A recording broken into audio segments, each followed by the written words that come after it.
Hey, my friends, I'm Matt. This is the 10-Minute Bible Hour, and we're going to go do the thing again where we learn about other Christian groups and how all of these different expressions of Christianity fit together over the ages. We've been talking about evangelicalism. I just did a video with Dr. Mark Knoll, who's like the intellectual rock star of rock stars. He's the keeper of the flame of knowledge regarding the discussion around and the history of evangelicalism. He did a great job of explaining a whole bunch of stuff about that in that last video. One of the things he said there that really stuck with me was this idea that maybe the word evangelical is being asked to do too much. That the word can mean a set of theological distinctives. You know, the cross is central to Christianity. The Bible is true, is an important. Conversion is a central part of the Christian experience, and giving away the things that God has given you, being redemptive and giving away the gospel. These are important things. You know, on the one level, Noel is saying that is a theological definition of evangelicalism. But he also acknowledges other people wouldn't worry about that at all when they say evangelical. And what they would mean is more of a sociological definition, you know, a demographic. And yet other people would say, well, I don't care about the demographic thing. I don't really care about the theology thing. Evangelical means voting bloc with a certain type of politics in certain countries. Well, those are three very different things. And so I think Noel's got a point. Maybe the word evangelical is being asked to do too much. And I'm finding it challenging to sort that through and sift it through, even if in my conversations with you offline and in my conversations with you here in these videos. So here's what we're going to do next. We're going to go to Minnesota and sit down and talk with Kevin Kompelien, the president of the Evangelical Free Church of America. And we're going to pick his brain about all of this stuff. But particularly, I just want to pick his brain about how does your church work? What does the evangelical, in a theological sense, thing look like when you do it as a church? And we'll see if he's even interested in the sociology side or the political side, or if his brain is more entirely on the theology side. So let's go sit down with Kevin Kompelien and talk more shop about evangelicalism in general, and specifically the Evangelical Free Church of America. Give me your version of events, your understanding of why free was in the name in the first place and why it's still in the name now. The roots of the Free Church really come out of a significant spiritual awakening, a spiritual revival that swept through North Europe. It swept through the Scandinavian countries, Denmark, Sweden, Norway, during the mid to late 1800s. Okay. And it was during that time where people who, in those countries, there was the church that was the state church. And if you were a citizen of the country, you were a member of the state church. Well, it was during those years that some very significant moves of the Spirit of God began to take place. And they would then go to their church, to their local church, and realize that they would be taking the Lord's Supper with somebody who was the known town drunk, or the person who had swindled them in business, who was there, and they're going, wait a minute, this just sounds strange. This is strange. This is the thing we do. It's more sort of the cultural thing we do. Okay. And so they began gathering in homes. And they began gathering, just normal folk like you and me, and they would gather in homes, and they called them readers groups. And they would gather and they would read the Bible. They would read the Bible, they would sing some hymns, and they would pray together. That's dangerous. Yeah, and so they began what they called free churches, because they were free from the control of the state church. But our heritage is out of this sense of we want to be free to truly worship, to study the scriptures, to live out our faith, genuine faith in Jesus Christ, without somebody from, kind of top down telling us what to do. So is that ethic that you're describing, do you think that's why historically the Free Church has not tended to rally toward political things and to try to gain power? It seems like this has been a group that's kind of stepped back from that equation. Yeah, it's not gathering the sword. It's not trying to rally people and somehow be that, as you would say, sort of the political sword power game. But it's saying, no, let's just speak truth and love people like crazy. And let's make sure that what matters to God, we're speaking about, because it should matter to us. I've always thought that was kind of a weird dichotomy. And I think it's one of the ways where things are breaking down right now is that, I know a lot of Christians who feel a strong, to use the proper term, evangelistic impulse toward people who aren't Christians. I mean, that's born out of Jesus. It's part and parcel. You can't not have that. Absolutely. And so it almost feels like sometimes the conversation is, we're going to start by doing this the easy way. I'm going to talk with you. I'm going to invite you to coffee. I'm going to explain the Jesus thing, and then I'd like you to sign up. you're not signing up. Well, then we'll have to do this the hard way. Yeah. And the hard way is the power of the state, the ballot box. And so it's hugely refreshing to hear the president of the EFCA telling me, well, we can do this the winsome, persuasive, gracious, no force, no coercion way, or we can continue to do the gracious, winsome, no coercion way, but we're not going to the hard way because we don't do it and we reject that. And that's really true. How encouraging. Yeah, well, and I think that's how we want to live. Now, does that mean that people that are part of our churches aren't involved in a variety of different things in their communities? No. I mean, we would encourage them. Sure. You need to get out and take your faith that shapes who you are and how you look at life and engage that within the community. And, it's not we're going to hide back and not be involved. I mean, when I was a pastor, I encouraged people, man, you need to go out and vote. You need to do the things you need to do, be engaged in our community, but do it because you are a Christ follower who is a part of our community. I know that I've got literally friends who are Catholics, literally friends who are Orthodox, not just metaphorical friends. Sure. And they're going to watch this. And they're going to text me afterwards. And they're going to be like, but Matt, this is why we go around and around about this stuff. That kind of freedom leads to sloppy, erratic interpretation. That lack of central authority is dangerous. And it's cool that you guys have this and you can have this little powwow and talk about how great it is to be free, but you need the authority of the church to keep stuff on track. What's the Free Church's game plan for keeping stuff on track? We have a committee to safeguard the spiritual heritage of the EFCA, which wrestles with these issues. There's a board of ministerial standing that is even asking questions among some of our pastors on this issue of making sure that we're true to that 10 points of our statement of faith, which is that historic Christian orthodoxy. And for us, we cannot waver from that. That is, if we begin to deviate from what's on that 10 points of our statement of faith, then we are going to wobble and end up in the ditch. So we take that super seriously. And really the essence of this is, where's the authority? The authority is not me as the president of the EFCA. The authority is the Word of God that is really brought to our hearts through the teaching of God's Spirit that He's given to us. And so we go, that's why, where is it written? Where is it in the Scriptures? And to be able to go back, our authority is the Scripture, and certainly as we then live that out in context of our 10 points of our statement of faith.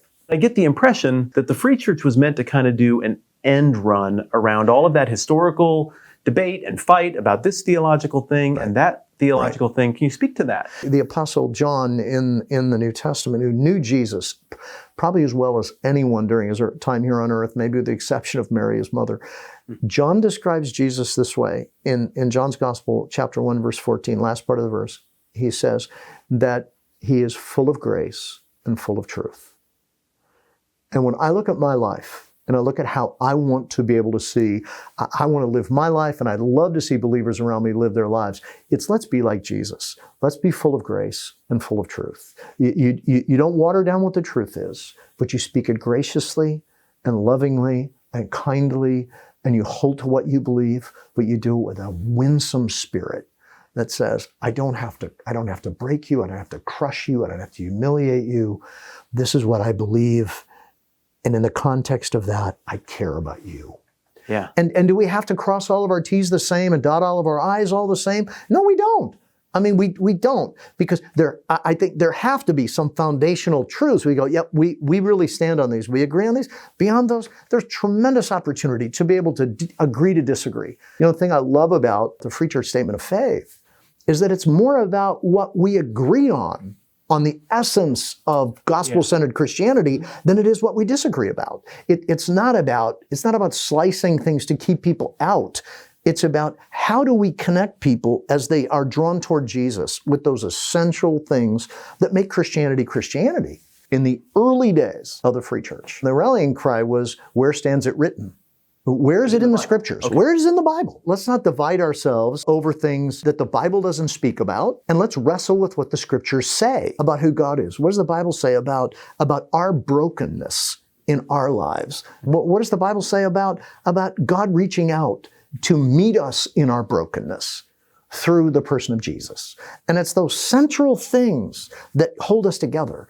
There's things and pressures from the outside that are shaping and forcing themselves on and shaping things. And for us to be able to say, the autonomy of our local churches matters. The fact that we're autonomous under Christ. The head of the church is Jesus Christ. He's the one that we obey. He's the one that we follow. And so this idea of free is that we're not out following some agenda that someone else has brought to us. Our agenda is the mission that God has us on, clearly articulated in the Scripture. Even as we look at events that are going on in the world and culture around us, the way we have to look at them is, well, what do the Scriptures say that would impact the issues that are going on around us, rather than, there's some central religious figure somewhere that is telling us you have to do this or you have to do that. And so, what that does for us, the free, it gives a sense that we're free to be able to articulate the good news of Christ in ways that people can understand in our culture. Yeah. And encouraging people to do that, and to do it based out of those very things that are the values that shape their heart and how they look at life, which for a follower of Jesus ought to be things that reflect the heart and the character of Christ and the things we read in the Scriptures, and to be able to see that lived out rather than institutionally we're coming along trying to press that. And it's like, no, you need to get involved in that the way it ought to be done. Yeah, I think so too. I mean, God's given us great opportunity to do that in the context of the Free Church. Huge thank you to Kevin Kompelien and the Evangelical Free Church of America for letting me go to your headquarters and hang out and talk with a bunch of people and learn things. That was a gigantic help. And hopefully you find it really helpful as well to get a sense of what a Christian organization that has evangelical in the name and has a bunch of different churches associated with it. Hopefully you find it helpful to get a sense of what that looks like. Now, you'll notice that Kevin Kompelien was not particularly interested in those second two categories of lumping that Dr. Knoll was talking about. He wasn't particularly interested in some kind of sociological demographic group. That didn't come up at all. And he wasn't particularly interested in some sort of political voting bloc. He maybe acknowledged at some point that that's a thing, but that's not where his head is at in any way. No, he's really interested in the theological side. So, well, are those four distinctives that are the defining characteristics of an evangelical present in the Evangelical Free Church, as we just heard about it? Okay, well, you got the Jesus at the cross thing. Oh, yeah, that was definitely there. You got the Bible is authoritative and it's from God and it's accurate. Yeah, that's definitely there. You got the conversion thing. Oh, yeah, that's definitely there. And then you got the activism. Go tell people about this thing. That's definitely there. So that lines up. But beyond that, Kevin went on to explain the distinctives of the Evangelical Free Church are not just in the evangelical part, which fits the definition you and I are working with, but it's also in the free thing. And I thought he did a great job of characterizing the political pressures and the very old world tensions that existed 150 years ago between the idea of having a version of church that's just run by the government and taxes are tithes and tithes are taxes. He did a good job of characterizing the tension between that and people just wanting to go to church for themselves. So what we're getting, as Kevin describes the Evangelical Free Church, is something, if we were to create a spectrum, a slider here of amount of centralized authority within a Christian tradition. On the far end over here, maybe you've got your crazy, gigantic church hierarchy. This would be your Catholicism, and then maybe just a little bit this way, you would get your Orthodoxy. The Coptic Church is over on that end of things. And then in the middle, maybe you've got all of your organizations that have a little bit more central planning. Your Methodists have some local autonomy, but also a lot of central planning. Your Presbyterians are pretty autonomous, but they also have this almost college of elders that gets together. So there's kind of a connectedness there. Maybe they're a little bit more on this end. And then all the way on the far end of that centralized versus not centralized church authority structure, you'd have like your non-denominational thing that Kyle started. And it's like, I'm Pastor Kyle, and I don't really have elders, and this is going to go great as long as I'm here and I do a good job. And there's like no connectedness with anything outside of that church in a formal sense. Then coming back just a little bit from there is where I think Evangelical Free Church fits. It is as local church autonomy-ish as can be, while still having a connectedness to something larger. Now, I am connected with the Evangelical Free Church. I went to their private college undergrad thing called Trinity in Chicago. I went to their seminary, Trinity Evangelical Divinity School. I did my first round of credentialing with the Evangelical Free Church. I pastored in churches like this. This has been roughly who I've been associated with for a really long time. So it was very fun to sit down with the president of the whole thing and hear his take on a thing that, well, very autonomously, I have been a part of for a long time. I also thought it was interesting, or maybe interesting from lack of it coming up, that the theological categories he used really did stay very broad. We never got into the question of, is the Evangelical Free Church a reformed expression of Christianity, or more of a generic Protestant expression of Christianity, or neither Reformed nor Protestant and just vaguely American evangelical?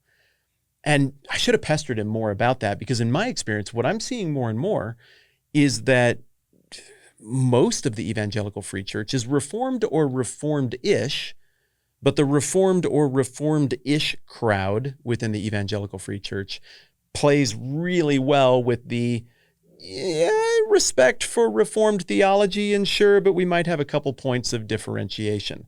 I feel very at ease personally in that playground. But maybe part of the reason that some of the usual theological disputes and debates didn't come up is because Kevin was trying so hard to demonstrate that, look, historical Protestant orthodoxy, those are the boundaries we want to draw here. And those boundaries can be defined by this statement of faith that we really expect our churches and our credentialed pastors to adhere to. It's an interesting model. And I understand that it's going to be a model that's going to make, some folks cringe and be like, no, that's not enough centralized authority. Theology could meander and move all over the place. And you know what? Yeah, maybe. I mean, this is a relatively short-lived experiment in the grand scheme of Christian history. You might have a point.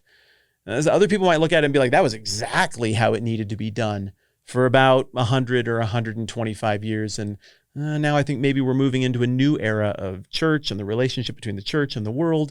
And maybe a new structure is going to be the one that really makes sense next. Maybe others of you are watching this and you're like, what did we get from centralized church authority? Like some good stuff, but dang, we got a lot of weird, damaging stuff too. And I think it's kind of refreshing to have the really hands-off thing, but we just try to hang together. It's intriguing because it's almost like ancient creedalism and modern creedalism happening at the same time. I don't think there's anything in the EFC statement of faith, I mean, I'm pretty familiar with it, I should know, that in any way would create friction with the creeds. I think they would be entirely compatible with the ancient creeds. I think people from the Free Church enthusiastically can say and endorse the ancient creeds. So yeah, it's almost like there's an attempt here to use modern language not to replace, but to frame and categorize the ancient, all-time, eternal tenets of Christianity with a little bit of Reformation-era clarification to result in these guiding, not even guiding theological principles, firmly held theological principles that provide the framework for what the Evangelical Free Church is. I don't know. I thought this was a lot of fun. I think it's interesting when we look at a bigger movement, as you and I go on this Let's Figure Out How Christianity Works quest. I think it's interesting when we look at a bigger movement to go and then look at a test case to see what this is like. And we stopped by an E-Free Church a couple of years ago. I thought that was really fruitful, but I also think it was different and fruitful to talk with the guy in charge of the whole thing, who's casting the vision for the whole thing, and to get a sense, maybe a little more specifically, of what evangelicalism looks like in practice from a theological, organizational perspective, as opposed to a social perspective or a voting bloc perspective. What I want to do next time around is maybe a little bit riskier, and I hope that you will come and hang out with me while we give this thing a go, and I hope that you will lend me a charitable ear as we do it. What I want to do next time around is process where this whole evangelical word is going. Does the word still make sense? Does the word evangelical mean and conjure what Kevin just characterized? Or is it a situation where that word made sense 20 years ago, 40 years ago, 50 years ago. But now there's maybe a need for some other word to take its place. I want to take what Noel said. I want to take what Kompelien said. I want to wad it all up together, think about it a little more, and I want to game that out with you next time around. Thanks for watching the interview. Thanks for letting me process with you a little bit here. I appreciate you enormously. Thanks for being open-minded and wanting to think about these things without freaking out at each other over all of it. It's really an enjoyable experience for me. I'm Matt. This is the 10-Minute Bible Hour. Let's do this again soon.